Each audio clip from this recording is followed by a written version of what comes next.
Hey there, my name is Dina Falconi, and today I am going to take you step by step into the Mullein Infusion realm.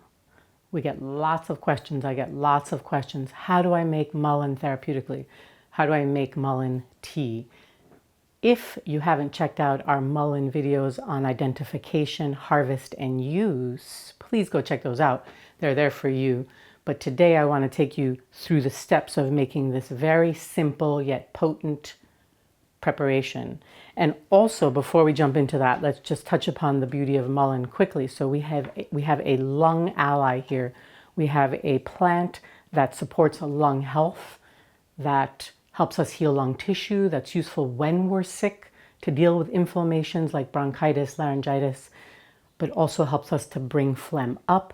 It helps us to deal with asthmatic lung conditions. It can help us to heal from smoking or smog issues and things like that. So we have a very wonderful, gentle, yet potent lung ally in our midst.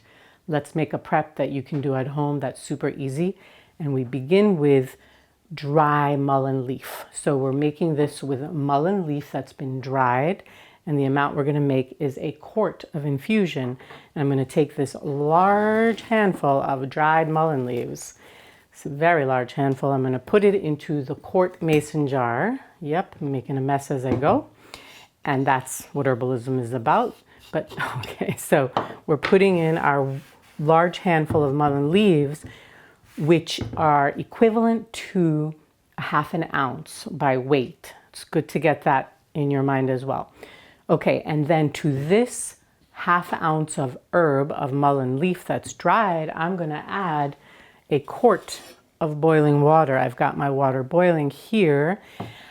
I want to put in a spoon to help deal with some of the heat that hits the glass, and I'm going to pour really slowly, so I don't want to shock my glass. And the spoon is helping me as well. So I'm going to go slowly, pouring until I fill my jar here. I'm going to fill it all the way up with boiling water. Okay, here we go. And then I'm going to pull my spoon out. I'm going to cap. Make sure you put a tight lid on so you cap your jar. And I'm going to let that steep. Steep just means let sit, macerate, let it sit for 4 hours ideally. If I'm really desperate and I want to start drinking it, I might start a half an hour in, but ideally you're going to let that sit for 4 hours. When it has steeped for 4 hours, then I strain it, and I'm going to get to that in a moment. Once we strain it though, we store the unused portion in the refrigerator, and the amount that we drink in a day is going to be 8 ounces 2 or 3 times spaced in the day. So you're going to reheat it if it's been in the fridge, and you're going to drink that 8 ounces as a dose. Excuse me. So what else to say? Mullein, by the way, is generally extremely safe for most folks, but always check with your healthcare provider to see if this herb is appropriate for you. My sharing is never in place of getting appropriate medical attention. Okay, so it has steeped, 4 hours has passed. Of course it hasn't, but we're miming, so we're pretending so I can show you this last and important step in how to strain the tea.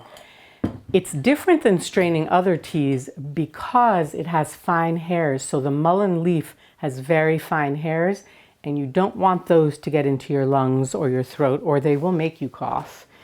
Maybe that's therapeutic, I don't know, but so I suggest you pour your infusion through a thin cloth. Any old thin cloth that's non-absorbent is what you're trying to go for. And now we open our infusion, and it has steeped for 4 hours, and we're going to strain it. And actually, I'm going to grab a hot pad. If it was 4 hours later, you wouldn't need a hot pad, but our pretend 4 hours, and now we pour it in. And after steeping for 4 hours, our liquid is going to be much darker in color than what we'll have here, but this is just to show you how to strain, this importance of this very thin, non-absorbent piece of cloth, this fabric, and then you strain it. So you strain it by squeezing, ouch, it's hot, and you keep squeezing, ouch, and you get the idea. So you would squeeze it, and of course when you're squeezing it 4 hours later, there's no heat left to this, but you're gonna really squeeze it so you get all of the liquid out of that very absorbent leaf. Mullein leaf is very absorbent, right? So you're gonna squeeze it until you cannot get any more drips out of it. That's the goal. You just keep going, keep going. And then this is your beautiful lung supportive beverage. And again, after you've steeped it for 4 hours, it's going to be much darker in color. But I wanted to take you from beginning to end to really see the process. So may mullein enrich your life. May you bring it in appropriately to you, to your friends, to your family. It is a worldwide weed that grows at our feet. So again, check our other videos on mullein so you know how to ID it and how to harvest it. We've taken you through the steps of making mullein simple. That's just where you use mullein leaf alone to make this infusion. But let's say you have a very dry, irritated throat or lung situation. You could add some marshmallow root to that. Or you're really dealing with infection, so you're dealing with more funky circumstances. You might add a pinch of wild bergamot, that's Monarda fistulosa, or oregano, and or elecampane. So the idea is you've got mullein here. This is your mullein simple, and you can also play with it by accenting it with other herbs. And if you've enjoyed this and you would like more, check out our online course, Wild Food Health Boosters and Herbal Remedies at wildfoodhealthboosters.com. See you next time.